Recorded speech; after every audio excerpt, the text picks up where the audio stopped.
VOA Learning English presents America's Presidents.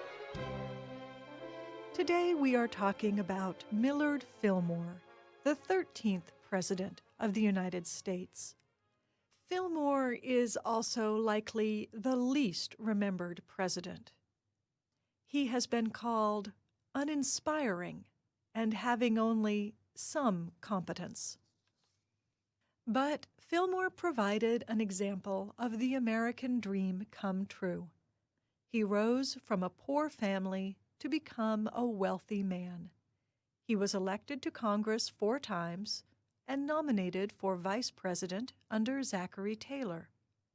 When Taylor unexpectedly died in office in 1850, Fillmore took his place.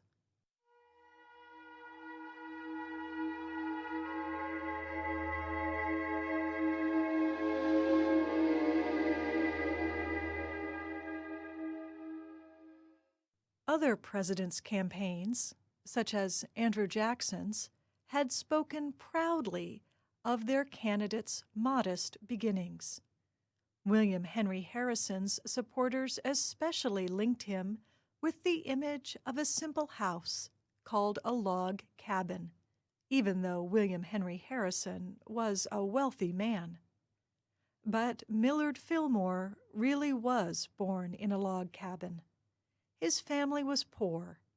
They raised him and his 7 brothers and sisters in a rural part of New York State. Fillmore did not receive much education as a child.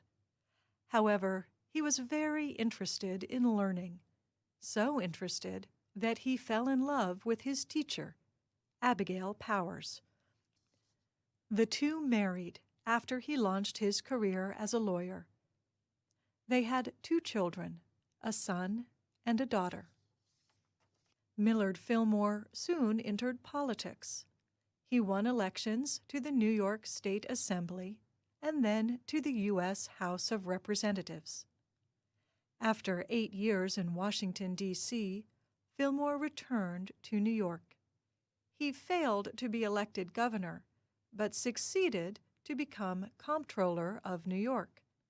In other words, he oversaw the state's finances. At that time, Americans were preparing for another presidential election.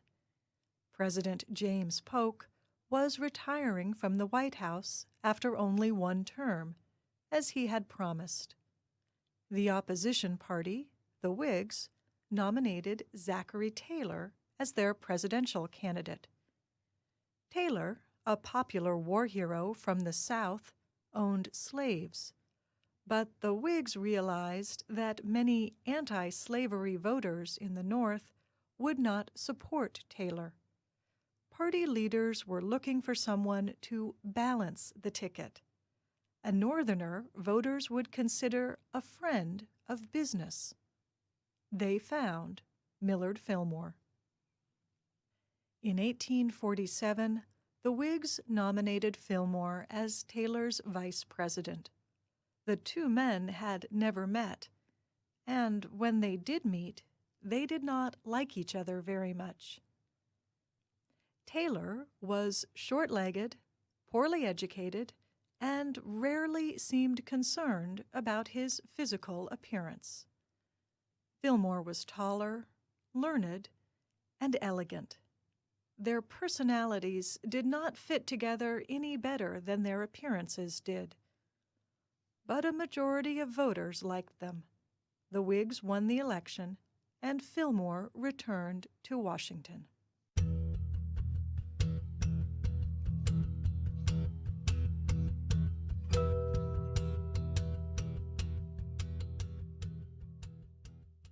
As vice president, Millard Fillmore was the leader of the Senate. But President Taylor did not seek his advice on the major political issue of the day. At the time, both lawmakers and the public were debating whether the government should, and could, ban slavery in the territories the U.S. had gained after the war with Mexico. In general, Northerners did not want to permit slavery in new states, but many Southerners did. The debate was so heated that one of the Southern states, South Carolina, threatened to leave the Union. President Taylor did not want to expand slavery. To restrict it, he proposed a change to the rules so California and New Mexico could enter the Union quickly as slave-free states. But before Taylor's idea could get too far, he became sick. Fillmore learned the president was not well and prepared for the worst. It came. Taylor died after being in office for only 16 months. The following day, Fillmore was sworn in as president.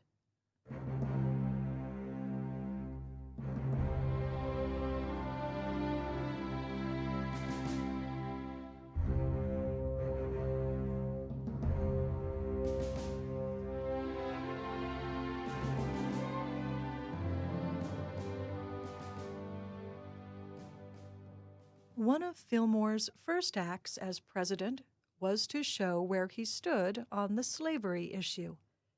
He appointed a man who opposed Taylor to Secretary of State.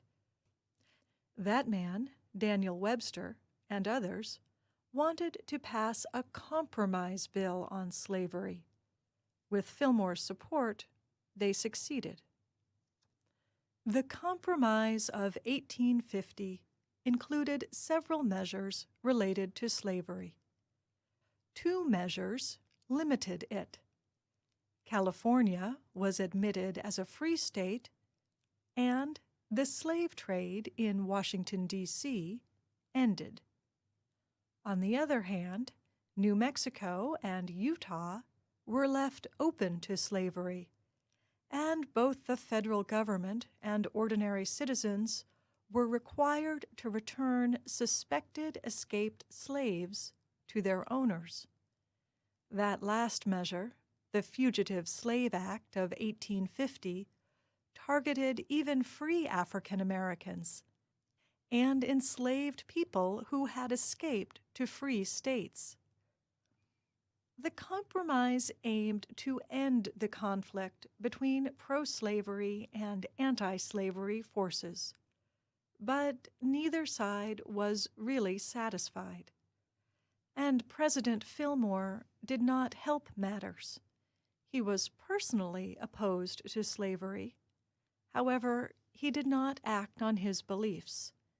Instead, he tried to keep the South in the Union by strongly enforcing the Fugitive Slave Act.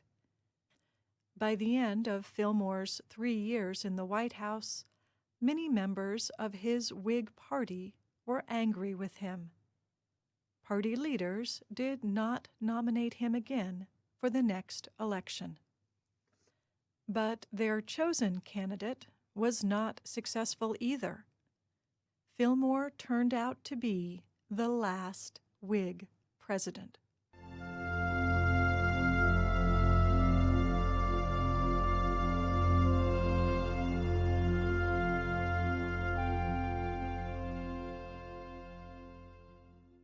The end of Fillmore's presidency included difficulty in his private life, too. His wife, Abigail, became sick on the day the next president was sworn in. She died within a month. Soon after, Fillmore's daughter died, too. To help deal with their loss, Fillmore tried to stay active in politics. In the presidential election of 1856, Fillmore served as the candidate for a new party, the Know-Nothing Party. The Know-Nothings were strongly opposed to immigration. They especially wanted to limit the number of Irish Catholics who could come to the United States. Fillmore did not agree with the party's anti-immigration policies, but he did not have a chance to put his opinions into policy. Fillmore finished third out of the 3 major candidates in the election. After that loss, he finally retired to the city of Buffalo, New York. There, Fillmore married a second time to a wealthy widow named Carolyn McIntosh. He remained an important figure in the city's charities and other causes. But the political situation in the country grew only more intense. Americans continued to be divided over the issue of slavery. Fillmore's time in office and his compromise bill may have delayed, but did not stop, the American Civil War.